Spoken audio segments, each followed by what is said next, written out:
Tips para vivir el culto en tu casa.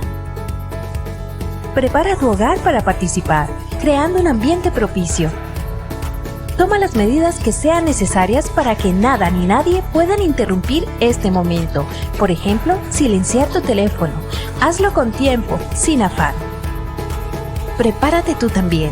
Una vez preparado el lugar, ahora te invitamos a que te prepares, ya sea de manera individual o en familia, para tener un encuentro con el Señor. Si estás solo, recuerda que formas parte del cuerpo de Cristo y estamos unidos por el Señor, así que no estás solo. Abre bien los oídos y también el corazón.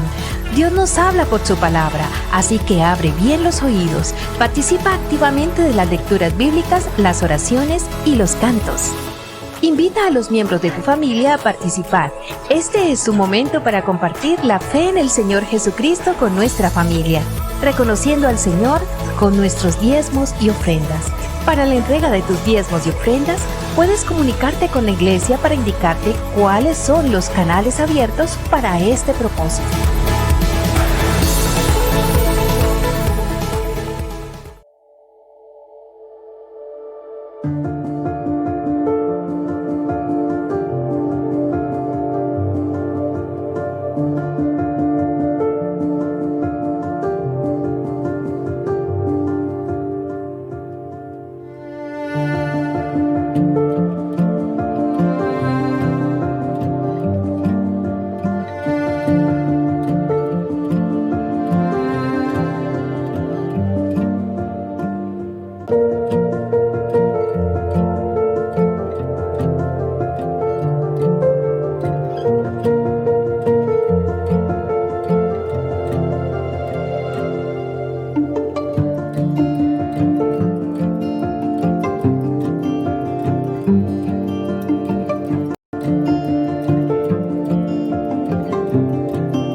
Amada iglesia, ha transcurrido una semana preciosa, llena de bendiciones, de desafíos, y Dios ha caminado a nuestro lado.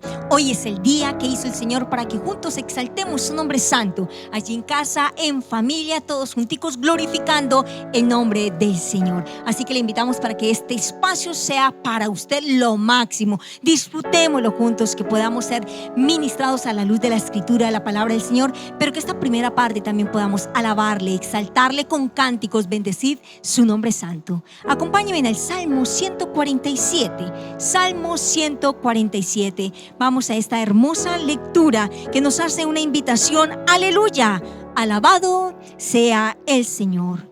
Aleluya, alabado sea el Señor. Cuán bueno es cantar salmos a nuestro Dios. Cuán agradable y justo es alabarlo. El Señor reconstruye a Jerusalén y reúne a los exiliados de Israel. Restaura a los abatidos y cubre con vendas sus heridas. Él determina el número de sus estrellas y a todas ellas les pone nombre. Excelso es nuestro Señor y grande su poder. Su entendimiento es infinito. El Señor sostiene a los pobres, pero hace morder el polvo a los impíos. Canten al Señor con gratitud, canten salmos a nuestro Dios al son de arpa. Él cubre de nubes el cielo, envía la lluvia sobre la tierra y hace crecer la hierba en los montes. Él alimenta a los ganados y a las crías de los cuervos cuando graznan. El Señor no se deleita en los bríos del caballo, ni se complace en la agilidad del hombre, sino que se complace en los que le temen, en los que confían en su gran amor. Alaba al Señor, Jerusalén, alaba a tu Dios, oh Sión. Él refuerza los cerrojos de las puertas y bendice a los que en ti habitan. Él trae la paz a tus fronteras y te sacia con lo mejor del trigo. Envía su palabra a la tierra y su palabra corre a toda prisa. extiende la nieve cual blanco manto, esparce la escarcha cual ceniza. Deja caer el granizo como grava. ¿Quién puede resistir a sus vestiscas? Pero envía su palabra y lo derrite. Hace que el viento sople y las aguas fluyen. A Jacob le ha revelado su palabra, sus leyes y decretos a Israel. Esto no lo ha hecho con ninguna otra nación. Jamás han conocido ellas sus decretos. ¡Aleluya! Alabado sea el Señor. Gloria a tu nombre, Rey de Reyes, por tu palabra preciosa. Nos acercamos en este tiempo, Dios, a glorificar tu nombre santo, a proclamar tu grandeza y a reconocer que nadie es como tú. Que todos los pueblos te alaben, Señor. Que todo lo que respire alabe tu nombre santo, mientras te decimos que eres digno, Señor, digno de toda exaltación. Aquí estamos, Señor, como tu iglesia, glorificando tu nombre santo, Dios, en un tiempo de exaltación al Rey que vive, al Señor soberano. Aleluya. Alabémosles junto con todo el corazón. Acerquémonos para bendecir el nombre de nuestro Señor.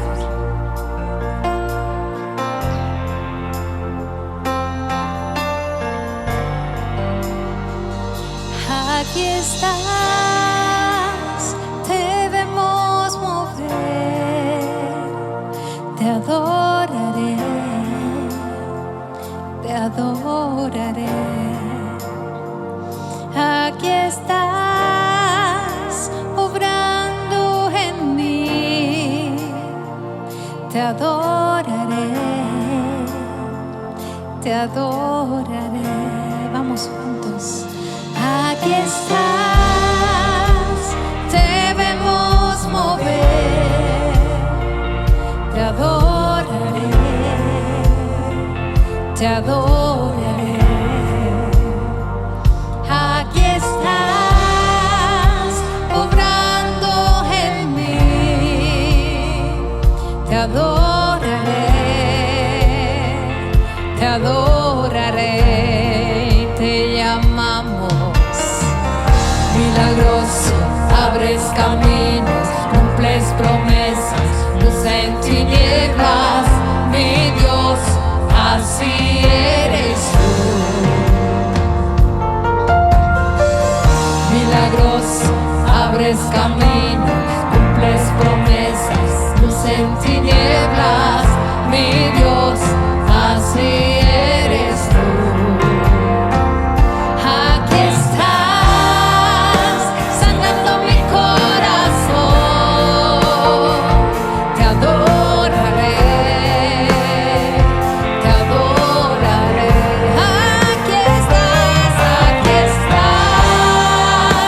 Tocando mi corazón.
sobrando.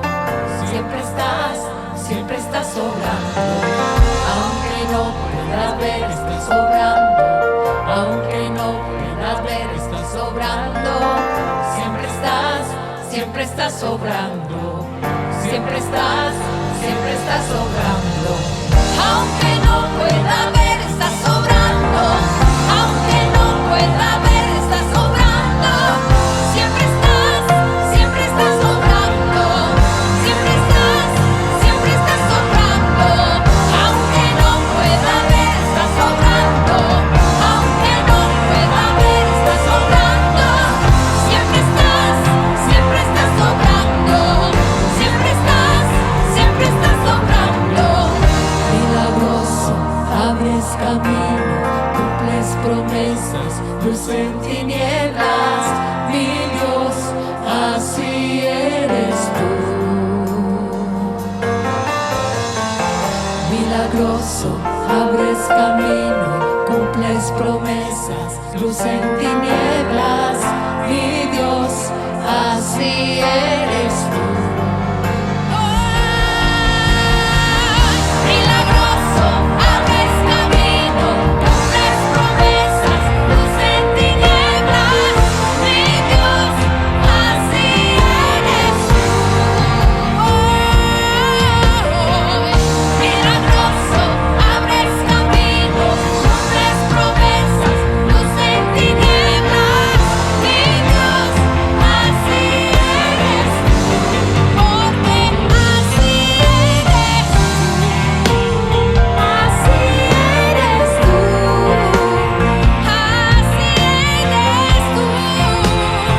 Así eres tú. Así eres tú. Solo así eres tú. Así eres tú. Así eres tú. Así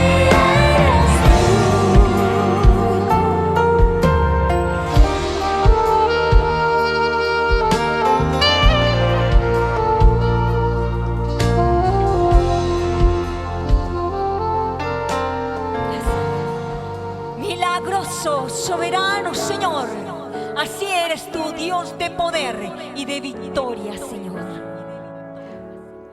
Bueno, les invito, mis amados hermanos, a acercarnos a la palabra del Señor para los diezmos y las ofrendas. Y hoy tenemos el Salmo 147, versículo 6, y dice así: el Señor sostiene a los pobres, pero hace morder el polvo a los impíos. Sabemos que el Señor conoce todo de nosotros.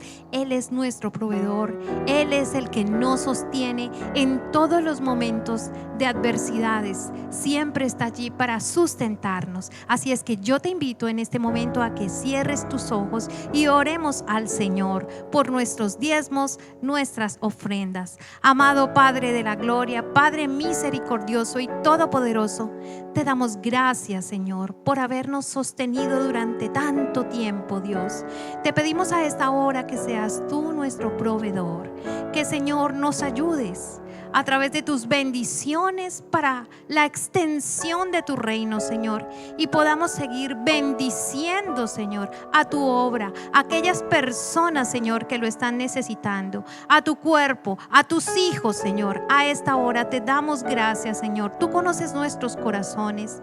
Te pedimos que no nos desampares, que no nos dejes y nos des esta oportunidad de bendición, de recibir de tu mano, Señor, porque tu palabra dice que de tu mano comemos. Tú eres nuestro proveedor, eres todo para nosotros, y nosotros te damos gracias a ti, oh Rey grande y poderoso, porque para ti no hay nada imposible, Señor. Te amamos, te bendecimos a esta hora y exaltamos tu precioso nombre, en el nombre de nuestro Señor Jesús.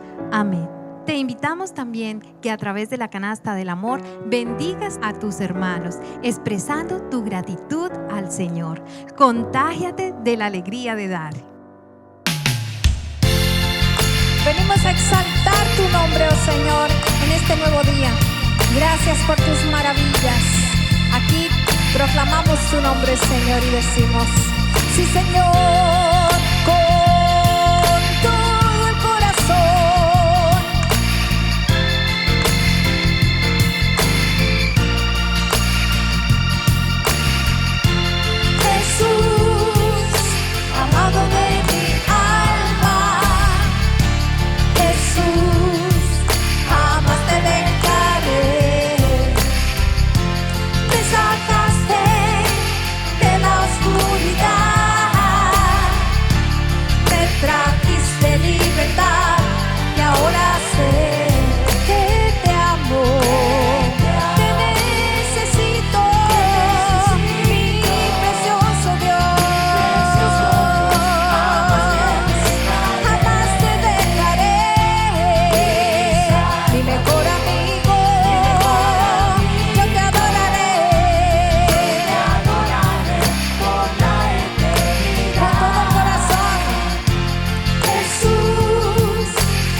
ante ti, Señor, y derramamos nuestros corazones, nuestras cargas, nuestras peticiones. Agradecemos tu amor infinito, tu bondad y gran misericordia para cada uno de nosotros, Señor. Aviva tu fuego, esa llama de tu espíritu en cada uno de nosotros, y te alabamos y decimos: te amo, te necesito, precioso Dios, jamás te dejaré, salva todo amigo, te adoraré por la eternidad.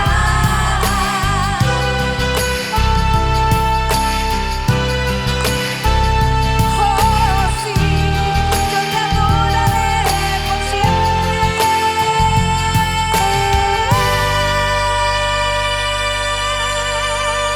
Altísimo Señor, un aplauso para nuestro Rey Redentor. ¡Aleluya! Y dilo con nosotros, allí en casa, Él es grande.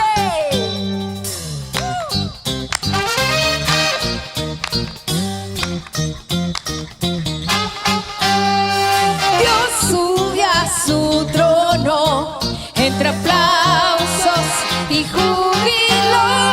Dios sube a su trono, la trompeta sonando está. La tierra le alaba, sus hijos le adoran, toda su creación le canta. La tierra le alaba, sus hijos le adoran, toda su creación le canta. Dios sube a su trono entre aplausos y júbilo. Dios sube a su trono, la trompeta sonando está. La tierra le alaba, sus hijos le adoran, toda su creación le canta. La tierra le alaba, sus hijos le adoran, toda su creación le canta.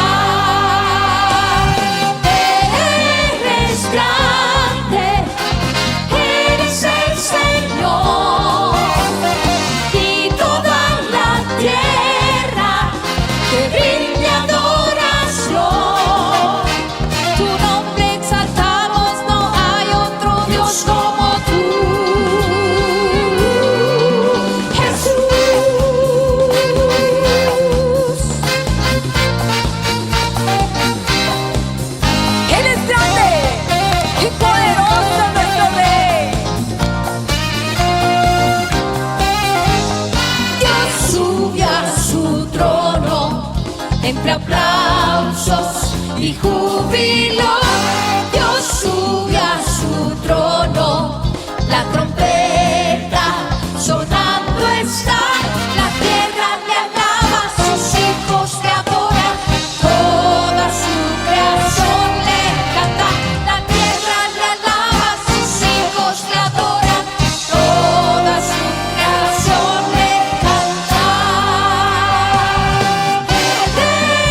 nuestro corazón rendido delante de Dios.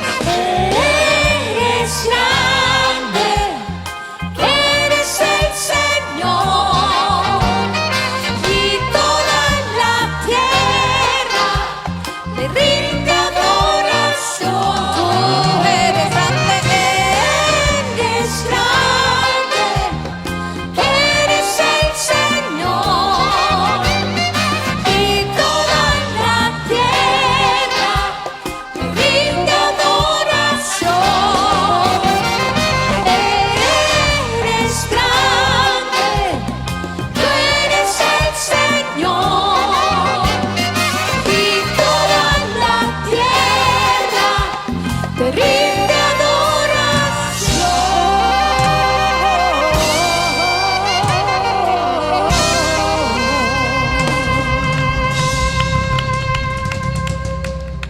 Es grande, Él es digno, y toda la tierra le rinde adoración al Señor de señores. Y hoy toda su iglesia postrada delante del Señor, reconocemos tu santidad, tu majestuosidad.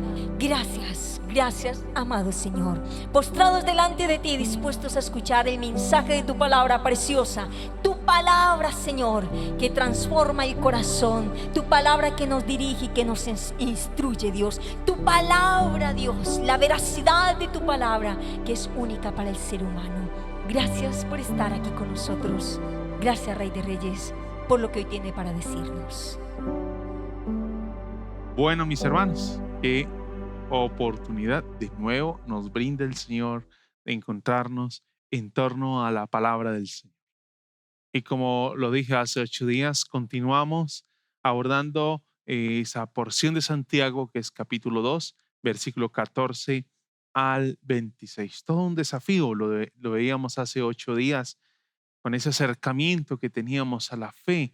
Allí un acercamiento a la fe desde 3C, 3 elementos que componen la fe, y es el conocimiento, la creencia y la confianza. Conocimiento, creencia y confianza. Con eso en mente, si por alguna razón usted no participó del culto hace 8 días, tenga presente que puede ir al canal de YouTube y acercarse al culto que tuvimos hace 8 días y revisar lo que estuvimos viendo a partir de Santiago 2, 14 al 26 sobre la fe. Ahora nos acercamos a mirar el mismo pasaje, pero para ampliarlo ya en esa conjugación que hace Santiago entre fe y obras. Permítame leer el texto de nuevo. Hermanos míos, ¿de qué le sirve a uno alegar que tiene fe si no tiene obras? ¿Acaso podrá salvarlo esa fe? Supongamos que un hermano o una hermana no tienen con qué vestirse y carecen del alimento diario. Y uno de ustedes les dice que les vaya bien, abríguense y coman hasta saciarse, pero no les da lo necesario para el cuerpo. ¿De qué servirá eso? Así también la fe por sí sola, si no tiene obras, está muerta. Sin embargo, alguien dirá, ¿tú tienes fe? Yo tengo obras. Pues bien, muéstrame tu fe sin las obras y yo te mostraré la fe por mis obras. ¿Tú crees que hay un solo Dios? ¡Magnífico! También los demonios creen y tiemblan. ¡Qué tonto eres! ¿Quieres convencerte de que la fe sin obras es estéril? ¿No fue declarado justo nuestro padre Abraham por lo que hizo cuando ofreció sobre el altar a su hijo Isaac? ¿Ya lo ves? Su fe y sus obras actuaban conjuntamente y su fe llegó a la perfección por las obras que hizo. Así se cumplió la escritura que dice, le creyó Abraham a Dios y esto se le tomó en cuenta como justicia. Y fue llamado amigo de Dios. Como pueden ver, a una persona se le declara justa por las obras y no solo por la fe. De igual manera, ¿no fue declarada justa por las obras a una prostituta Rahab cuando hospedó a los espías y les ayudó a huir por otro camino? Pues como el cuerpo sin el espíritu está muerto, así también la fe sin obras está muerta. Acerquémonos en oración al Señor a la luz de lo que Santiago hoy nos dice en su palabra. Señor, queremos rogar que tu Espíritu nos ilumine, para que guiados, Señor, por ti podamos comprender que nuestro corazón, nuestros oídos, nuestra mente, todo nuestro ser hoy esté dispuesto, que nuestra vida esté expuesta delante de ti, para que tu palabra, como espada de dos filos que penetra hasta los tuétanos, pueda entrar, Señor, sanar, liberar, reorientar e encaminar nuestros pasos. Por favor, Señor, en el nombre de Jesús. Amén. Estamos de nuevo retomando el pasaje que hace 8 días estuvimos trabajando. Y este pasaje nos va a enseñar cómo es que la fe y las obras caminan juntas. Hace 8 días hablábamos de la fe. Y hoy vamos a mirar cómo es que Santiago nos ilustra cómo es que la fe y las obras caminan juntas. Voy a traer a colación la historia o un testimonio que toca James Kennedy en un libro llamado Las verdades que transforman, hablando sobre la salvación, sobre el orden de la salvación. Él va a hablar en el artículo que toca la fe, toca el siguiente ejemplo. Lo que voy a contar, dice James Kennedy, sucedió en un culto dominical, pero en una iglesia local detrás de la cortina de hierro en la Europa oriental comunista. El culto avanzaba como siempre, cuando repentinamente aparecieron 2 soldados comunistas que blandían ametralladoras en mano, habiendo abierto la puerta a puntapiés, agitando los brazos y gritando airadamente, denuncian los cristianos y su vil culto. Gusanos como ustedes no tienen derecho a existir sobre la faz de la tierra, gritaron. Vamos a balearlos a todos. Sin embargo, los que están dispuestos a renunciar a su fe y negar a Cristo pueden pasarse inmediatamente a la parte derecha del santuario. Luego serán puestos en libertad para salir. Parte de la congregación se puso en pie y a un lado. Los soldados entonces los mandaron a salir. La mayor parte de la congregación permaneció en sus bancos sin moverse. Cuando las puertas estuvieron cerradas nuevamente, los comunistas se volvieron hacia los que estaban sentados ante ellos. Nosotros también somos cristianos, dijeron. Hemos venido para adorar con ustedes, pero primero teníamos que sacar de aquí a los hipócritas. Toda una ilustración sobre la fe. Todo un llamado a la fe.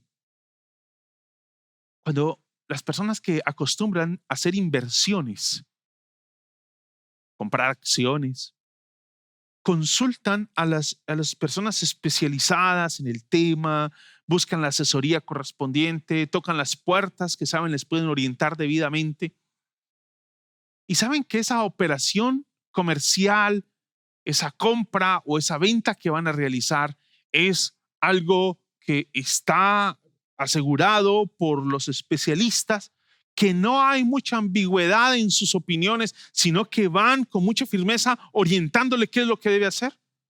Esté seguro que aquel que va a vender o va a comprar lo hará a ciegas y va a actuar con base en lo que cree y ha creído en razón de la asesoría que ha buscado y le han dado las personas conocedoras. Creo que ese principio es el principio que se mueve en la fe. Hace 8 días hablábamos de la fe como conocimiento, hablábamos de la fe como creencia, hablábamos de la fe como confianza. ¿Ese es el principio que hoy regula todos nuestros movimientos? ¿Ese es el principio? Independiente de qué sea lo que pensemos nosotros, de aquellas personas que salieron de la iglesia ante la amenaza de estos 2 soldados comunistas, de lo que pensemos, lo cierto es que ellos tomaron esa decisión en razón de que creyeron las palabras de los soldados. Ese es el principio. Creyeron y actuaron. Los que se quedaron allí sentados creyendo también en la palabra de los soldados, pero había una promesa superior sobre la que ellos se aferraron y que los llevó a permanecer allí sentados en la iglesia. Martín Lutero decía que mucha gente supone tener fe, pero ni siquiera sabe de qué se trata. La verdadera fe es una misericordia obra de Dios en nuestros corazones, que nos transforma en nuevas personas en todas nuestras facultades. Es una cosa dinámica y activa que no se detiene a preguntar si deben hacer buenas obras, tal como lo dice nuestra confesión de fe, hablando James Kennedy de lo que dice el apóstol Pablo. Somos justificados solo por la fe. Es solo la fe la que es instrumento en la justificación. Esa fe que justifica nunca queda sola en la persona justificada. Siempre viene acompañada por aquellas virtudes que inevitablemente se verán generadas por una fe viva. Y cita a Santiago: la fe sin obras es muerta. La fe sin obras es una ilusión vana y vacía. Eso es la fe. Recuerde lo que hemos dicho acerca de la carta de Santiago. La carta de Santiago, y hace 8 días traíamos a memoria la manera en cómo introducíamos la carta en la primera exposición. Santiago no está dispuesto a hacer concesiones, a hacer reducciones de la fe, de lo que dice el Señor en su palabra, a entrar en el juego de las componendas, de los guiños. No, Santiago no está en la idea de entrar en los trucos, en las jugadas, por dónde me muevo, de las tácticas diplomáticas, cuál es el mejor camino. No, Santiago no tolera las divagaciones. Para Santiago es muy claro. Esto es la fe y punto. Para él el cristianismo es este y no es otro. No hay lugar para componendas, no hay lugar para guiño, no hay lugar para concesiones. La fe cristiana es esta y no ciertas falsificaciones inaceptables.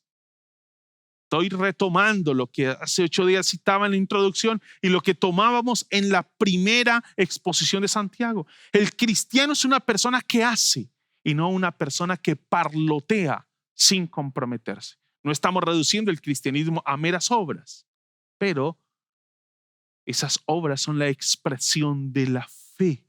Santiago no tolera la disociación entre fe y vida, entre decir y hacer, entre pensamiento y acciones. Santiago no permite que el cristiano se conforme con las prácticas cultuales, lo obliga, lo fuerza, lo obliga a tomar posición en los conflictos sociales. ¿Qué vamos a hacer frente a este caso? Y en este caso hipotético que está allí narrando, nos está obligando a tomar una decisión. El autor de esta carta no tolera los desfases, las desviaciones, las incoherencias. Para él tiene que haber una conexión muy estrecha entre fe y vida, entre escucha y praxis. Hay una conexión muy estrecha, muy estrecha. Algunos piensan que la carta de Santiago, Lutero se atrevió a llamar la carta de Santiago la carta de paja, simplemente porque pensaba que estaba en total oposición a lo que Pablo decía en sus cartas, en sus escritos, donde habla y Santiago va a hablar y va a resaltar de la salvación, de la fe que se manifiesta en las obras y una justificación por las obras. Pero debemos aclarar que las obras siguen siendo necesarias. Pablo y Santiago no están en contraposición. Pablo en ninguna manera está despreciando las obras. Las obras siguen siendo necesarias, no para ganar o pagar el precio de la salvación.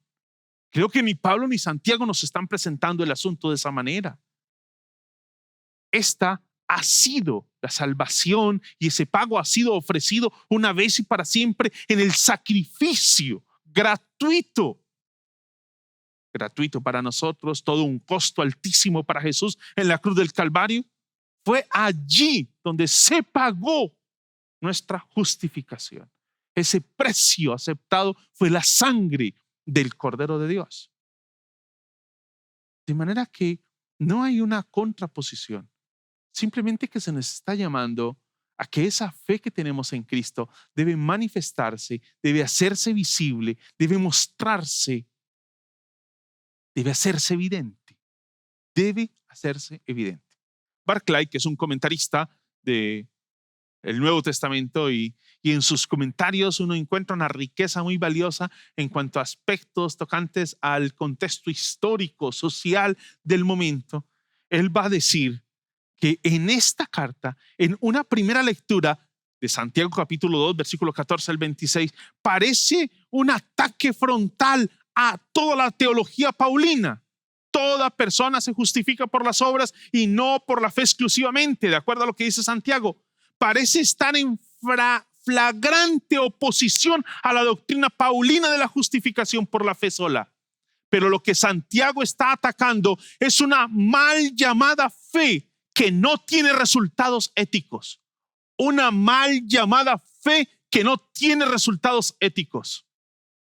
Una cosa está meridianamente clara, que cualquiera que acusara a Pablo de haber predicado tal fe, no es posible que hubiera leído sus cartas sin prejuicios.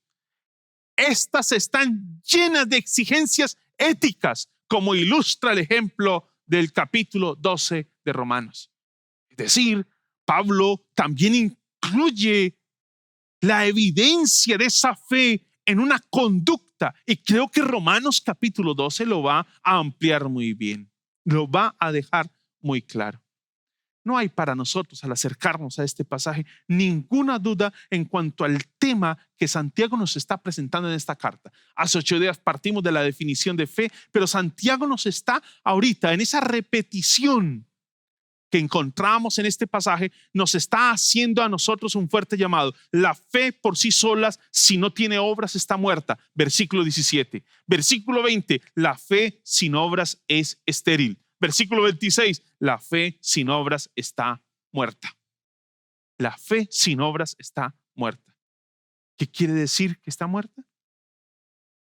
Pues lo que quiere decir a la luz de Santiago es que no cumple su propósito de justificar, de salvar. Para entender la idea que quiere lanzarnos la Escritura, es importante ver que Santiago no está diciendo que la fe se le deben añadir obras. No es lo que Santiago está afirmando. Lo que quiere decir es que la fe genuina, la fe bíblica, produce obras. Cuando nos acercamos a Efesios capítulo 2, versículo 8, que es ese texto del apóstol Pablo, lema cuando hablamos de la fe, de la salvación por la gracia de Dios.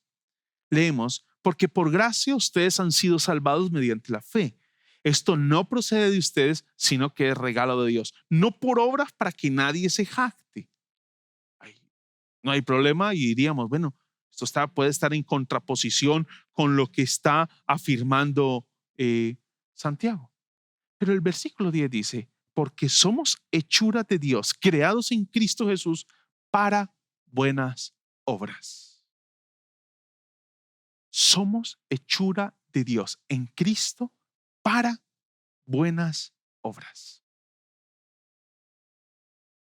De manera que acá lo que el texto nos está informando, lo que nos está comunicando Santiago, es que no está dándole una sobrevaloración a las obras por encima de la fe, sino que está dejando clara que las obras son el resultado de la palabra que ha sido implantada en ellos, de lo que ya nos ha hablado en el capítulo 1, versículo 21. Esa palabra que ha sido implantada ha generado una transformación tal en ellos que ahora comienzan, Efesios capítulo 2, versículo 8 al 10 y Santiago, ahora fruto de esa palabra que ha sido implantada, comienzan a generarse las buenas obras que hacen evidente esa salvación que ha llegado hasta nosotros. Esa es la evidencia de la verdadera religión, es la evidencia del verdadero cristianismo. Empieza con la fe, pero ahora se materializa en esas obras. Una fe que obra, una fe que actúa, una fe que se hace evidente. Los versículos 14 al 17 Santiago va a iniciar y creo que la Nueva Versión Internacional es bien, eh, mm, recoge bien como el espíritu del versículo 14, de esa primera sección, 14 al 17, recoge el espíritu de esa sección y dice, ¿de qué sirve a uno alegar? La mayoría de las traducciones dicen o traducen esa palabra como, ¿de qué le sirve a uno decir, afirmar? Aquí la Nueva Versión Internacional dice alegar, y creo que es el espíritu de la carta. El espíritu de la nota es esa. Es alegar, es un alegato. Y el pasaje, ahí en ese versículo 14, inicia con una nota muy pastoral, muy pastoral. Y luego le dice, ¿de qué le sirve a uno alegar? Lo que está diciendo es lo inútil de una fe que solo parlotea. Y la expresión, decíamos hace 8 días, que se va a repetir en el versículo 14 y 16. Como inicia el versículo 14, termina el versículo 16. ¿De qué le sirve y de qué le sirve a uno eso? Esa expresión se repite mostrándonos lo inútil de una fe que solo habla. La expresión de qué sirve se repite dando ese énfasis. Van a ubicar la fe y va a dejar claro que la fe es algo que debe también vivirse. Debe vivirse. Debe dejarse ver en ese diario caminar. La fe tiene que dejarse ver en la manera como vivimos, cómo hablamos, cómo nos comportamos, cómo nos relacionamos, en la conducta, en las decisiones, en las acciones que tenemos, en las reacciones que tenemos. Allí tiene que dejarse ver. Esa expresión de la Nueva Versión Internacional que dice, ¿de qué le sirve a uno alegar? Parece que nos invita a no hablar simplemente. Y aunque las otras traducciones simplemente hablan de qué le sirve a uno decir, creo que ese espíritu de Santiago es recogido por la Nueva Versión Internacional. Y esa idea de alegar sugiere que Santiago está cuestionando la autenticidad de esa fe. ¿De qué le sirve a uno alegar? Santiago está cuestionando la autenticidad de esa fe. Va a complementar la idea de lo inútil de hablar con el llamado a tener obras.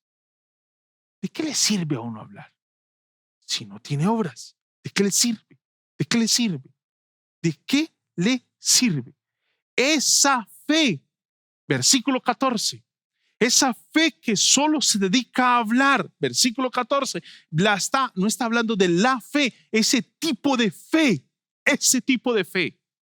se refiere a alguien que no tiene obras, que alega, que está afirmando, que parlotea, que tiene un gran discurso sobre la fe, pero que no da evidencia desde la vida, desde lo que vive, desde su manera de hablar, su comportamiento, sus relaciones, de lo que cree. Con el ejemplo está mostrando lo inútil que resulta la fe. Y es ahí donde Santiago va a hacerle el llamado. Va a convocar a ese hermano. ¿Sí? Va a llamar a ese hermano.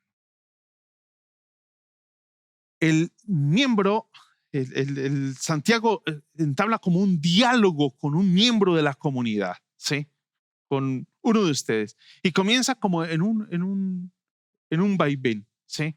Y donde hay respuestas como muy piadosas, algunas de ellas. Él lo va a dejar muy claro allí. ¿Acaso podrá salvarlo uno la fe? Supongamos que un hermano o una hermana, y ahí va a narrar toda una historia, ¿sí? Un miembro de la comunidad que viene con una situación. Y comenzamos con nuestras respuestas muy piadosas, muy distinguidas, como vayan en paz, una bendición muy conocida por los judíos, tanto en el Antiguo como en el Nuevo Testamento, ¿sí? Un término que podríamos pensarlo como muy sagrado, muy de fe. Vayan en paz. Hace referencia al bienestar, a la bendición de Dios. Pero lo censurable acá no es lo que el creyente dice, sino lo que él ha hecho de aquello que dice funciona como, y esto lo va a decir Johnson en un comentario que hace a Santiago, lo censurable no es lo que el creyente dice, sino el hecho de que aquello que dice funciona como una tapadera religiosa para cubrir la falta de acción. Es decir, decirle al hermano, vaya en paz. Lo que va a hacer es solo servir como un evadir a lo que debe ser la acción cristiana.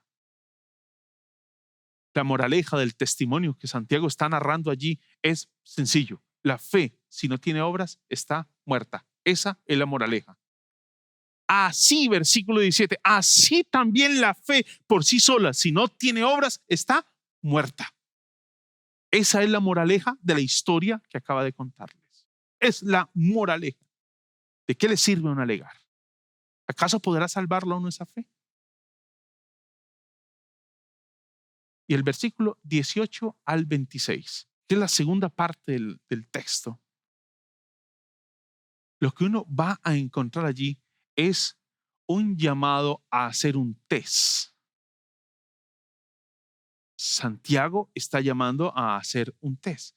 Inicia Santiago un diálogo como con un personaje imaginario, muy usado, parece ser, en los escritos del primer siglo. Era muy usado esa figura literaria de crear un personaje imaginario con quien él comienza, el autor del escrito comienza a sostener un diálogo. Y el propósito de ese diálogo es un recurso que busca instruir. Sin embargo, alguien dirá, tú tienes fe, yo tengo obras. Pues bien, muéstrame tu fe sin las obras y yo te mostraré la fe por mis obras. Comienza a sostener Santiago un diálogo.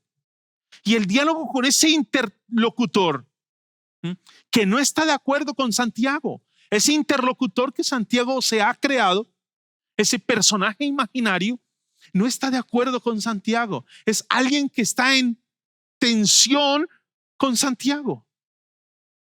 Alguien que está diciendo que la fe y las obras no tienen que ir juntas. Y lo ha dicho en el versículo 18. Y la respuesta de Santiago es doble. La primera respuesta de Santiago es práctica. La única forma de demostrar la fe es mediante las obras. La única forma. La única forma de demostrar la fe es mediante las obras. Cuando pienso en esto, hace 8 días citaba el Sermón de la Montaña al inicio, ahí solo después de las palabras de las bienaventuranzas. Y hoy quiero citarles el final del Sermón de la Montaña. Y es que el final del Sermón de la Montaña, Mateo capítulo 5, 6 y 7, va a cerrar con el siguiente desafío. Está diciéndole el Señor: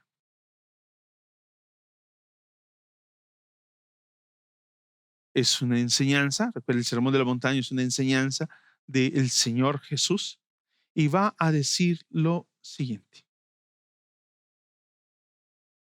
Se me ha perdido el texto, regáleme un segundo, ya lo encuentro. Muchos me dirán en aquel día: Señor, Señor, ¿no profetizamos en tu nombre y en tu nombre expulsamos demonios e hicimos muchos milagros? Y eso está en el marco de por sus frutos los conoceréis. Interesante la observación. La primera respuesta de Santiago al diálogo con su interlocutor imaginario es: la única forma de demostrar la fe es mediante las obras. La segunda respuesta de Santiago empieza con unas palabras que se dirigen de nuevo al interlocutor y es: qué tonto eres. Qué tonto eres. Para dejar bien clara la idea que quiere transmitir, Santiago inicia y termina esa porción diciendo, versículo 20, la fe sin obras es estéril. Versículo 26, la fe sin obras está muerta. Qué tonto eres.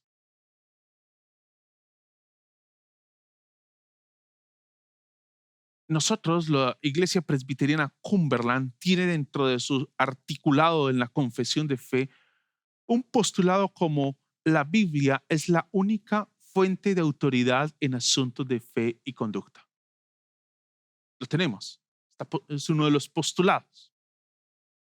Y seguramente si leyéramos eso en la iglesia, si yo en este momento pudiera escuchar la reacción de ustedes y yo pidiera un amén o un aplauso si estuviéramos de acuerdo con este postulado, creo que toda la iglesia, pero no equivocarme, pero toda la iglesia aplaudiría.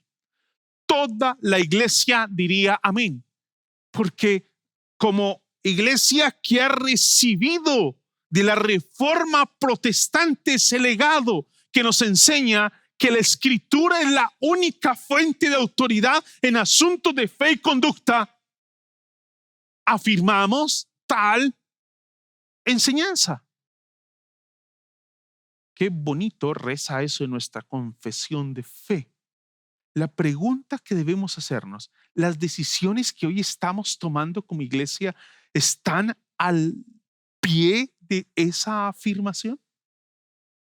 Las decisiones que hoy tomamos como denominación, ¿están al pie de esa afirmación?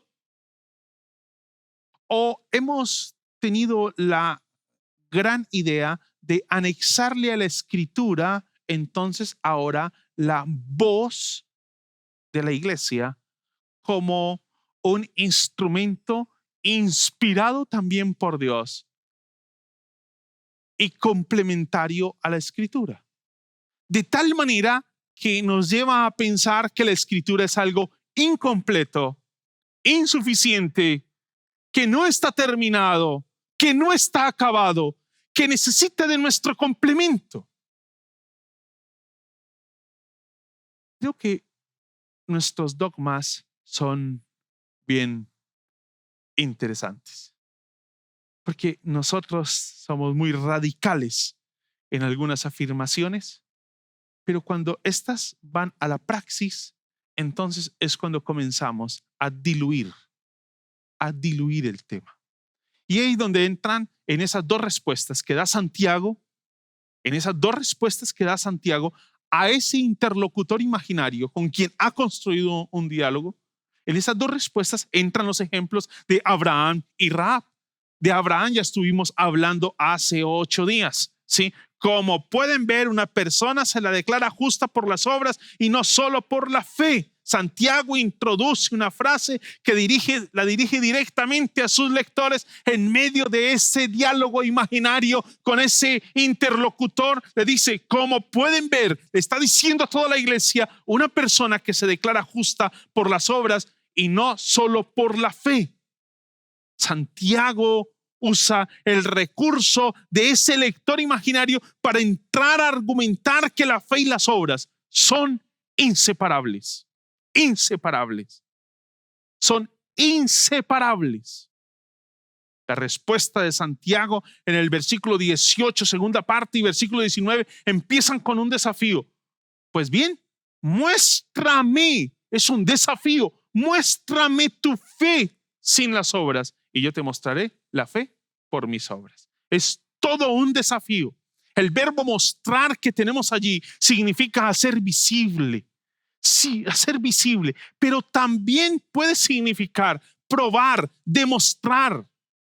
Es la manera en como en otras partes es usado, o como Santiago capítulo 3 versículo 13 lo va a usar. ¿Quién es sabio y entendido entre ustedes?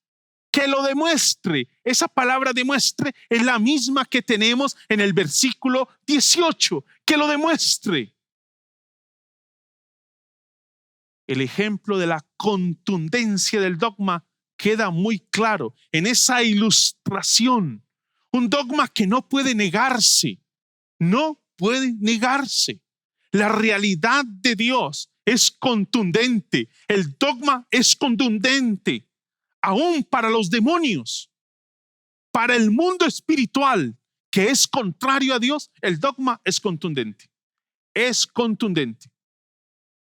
Santiago va a plantear en el versículo 19, ¿tú crees que Dios es uno? Bien haces. Los demonios también lo creen. Dice la Biblia, la traducción textual, me llama la atención porque coloca y tiemblan, lo coloca entre signos de admiración, colocándole fuerza a la expresión y tiemblan. El dogma es la afirmación de una verdad ante la cual todos asentimos. La Biblia es la única fuente de autoridad en asuntos de fe y conducta. Todos asentimos ante esa verdad. Sí. Pero como es el caso de este dogma que acaba de mencionar Santiago, de esta verdad bíblica, él está diciendo, pero si no se vive de acuerdo a lo que se cree, entonces eso no sirve. Porque los demonios creen y hasta tiemblan, se estremecen, pero su creencia no los transforma.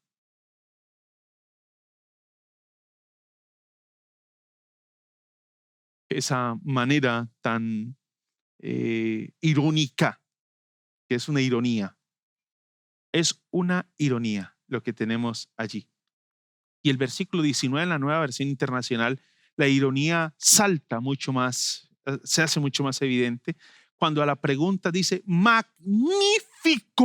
Es una ironía. Es una ironía. Douglas Moo, haciendo referencia, es un comentarista haciendo referencia a otro escritor, dice: está bien poseer una teología adecuada, pero de nada sirve si no estamos poseídos y dirigidos por esa buena teología. De nada me sirve a mí tener en mi confesión de fe que la Biblia es la única fuente de autoridad en asuntos de fe y conducta si eso no lo vivo. Si ese no es el punto de partida para nosotros estar construyendo lo que la iglesia hoy debe hacer, vivir, pensar y creer. No sirve. Vuelvo y leo lo que cita Douglas Moo de otro autor. Está bien poseer una teología adecuada, pero de nada sirve si no estamos poseídos y dirigidos por esa buena teología. Y Douglas Moo sigue afirmando, los que estamos en el ministerio debemos procurar que nuestra teología, por adecuada que sea, no degenere en un mero ejercicio verbal.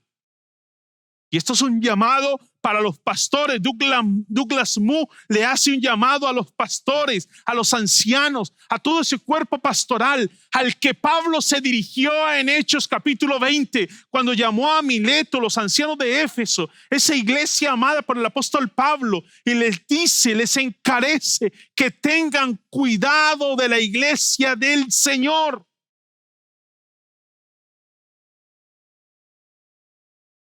Los que estamos en el ministerio debemos procurar que nuestra teología, por adecuada que sea, no degenere en un mero ejercicio verbal. No podemos, señores ancianos, señores pastores y líderes de la iglesia presbiteriana Cumberland, no podemos permitir que ese artículo de la confesión de fe sea solamente una expresión que decora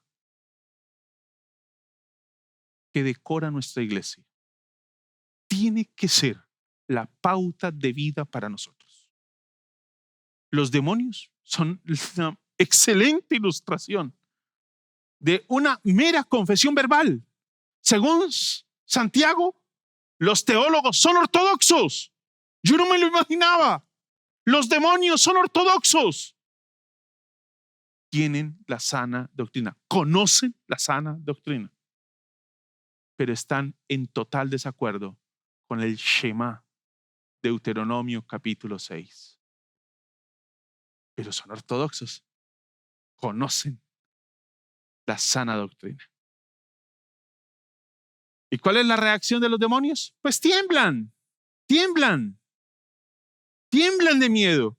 Y es la idea y la expresión allí tiemblan, es la idea de al tener ese contacto con la deidad, con lo sobrenatural,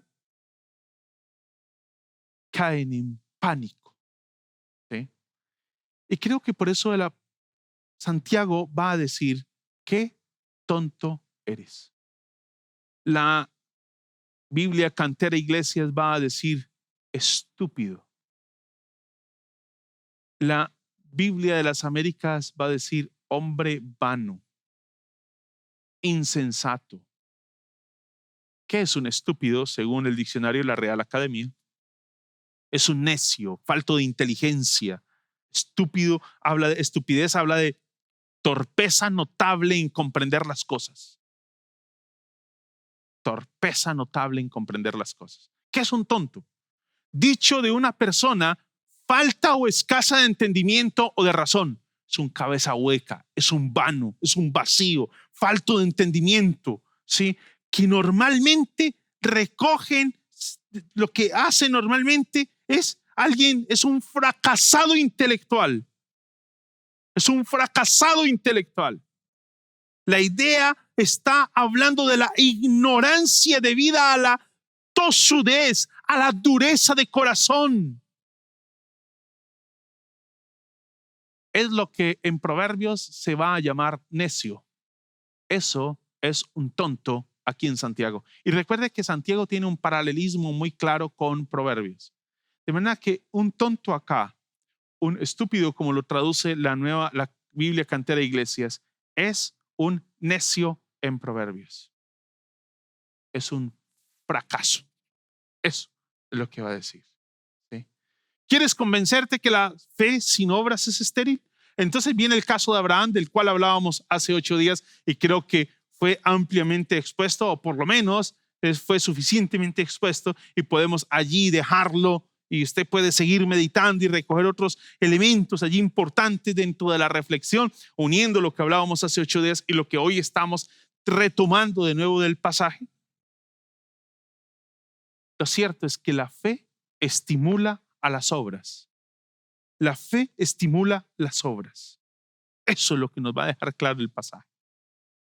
Y el versículo 24, ese versículo resume la enseñanza de Santiago sobre la justificación, pero también va a servirnos allí para recoger lo que ha dicho de Abraham. Una persona es justificada por las obras y no solo por la fe. Ya tocamos algo de la controversia que eso genera con la postura de Pablo y posiblemente hoy no sea el tema para entrar a ampliar esto, pero debemos quedarnos con lo que anunciábamos al inicio acerca, o la nota que nos traía Barclay acerca de lo que dice Santiago. No está aquí en contraposición a Pablo. Creo que el texto está muy claro. La fe tiene que dejarse ver. Efesios 2, 8 al 10 también lo va a aclarar. Y va a hablar de Rahab, de ella no habíamos hablado. Y Rahab es esa mujer de Josué, cuando encontramos por allá en el libro de Josué, esa mujer que se describe como prostituta, ¿sí?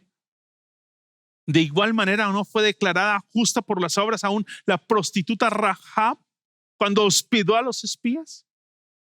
Hay un escritor del primer siglo hablando sobre este tema de Rahab y lo que está expresando Santiago. Dice Clemente en su primera carta, dice que fue un escrito de finales del primer siglo. En esta epístola, Abraham y Rahab son descritos como modelos de fe y hospitalidad. Rahab porque hospedó a los espías en su casa y Abraham porque recibió a los 3 hombres quienes, según Génesis 18, le visitaron y le hablaron del futuro de su familia. Este último incidente se menciona con mucha frecuencia en la tradición judía. Por tanto, quizá la intención de Santiago fue que sus lectores vieran en la fe de Abraham y de Rahab un contraste directo con la fe muerta del hombre de los versículos 15 y 16 que se niega a ayudar al necesitado. Es que la fe sin obras es muerta. Afirmar y tener contundencia o tener claro nuestros dogmas, eso no es suficiente. Los dogmas son para vivirlos. La Escritura es nuestra única fuente de autoridad en asuntos de fe y conducta.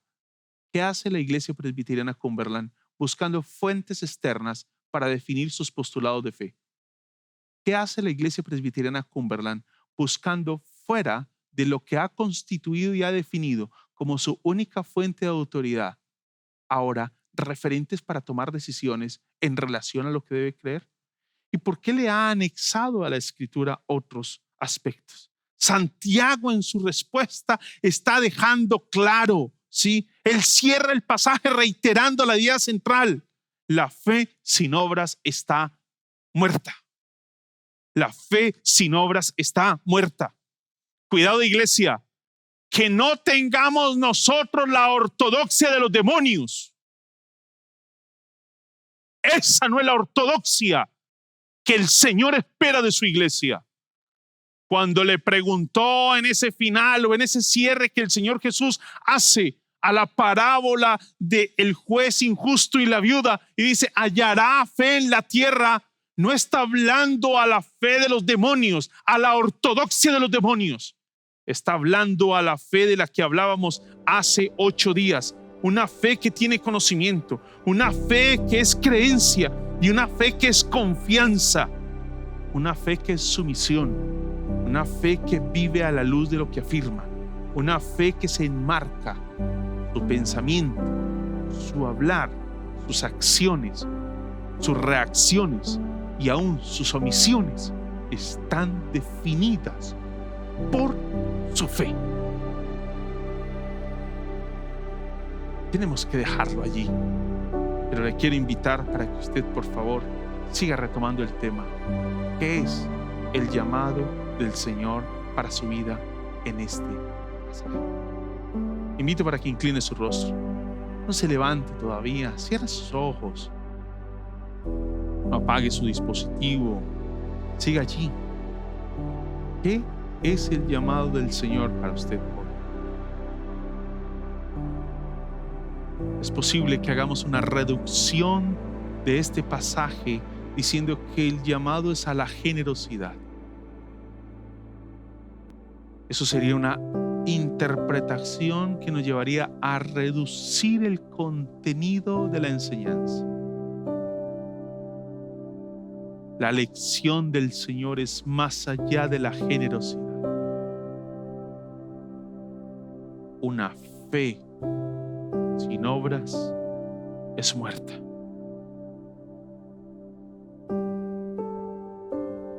Señor, perdónanos porque de muchas maneras tenemos unos dogmas también constituidos a nivel personal, muy alineados con tu palabra, algunos dogmas a nivel familiar, algunas creencias a nivel familiar muy alineadas a tu palabra.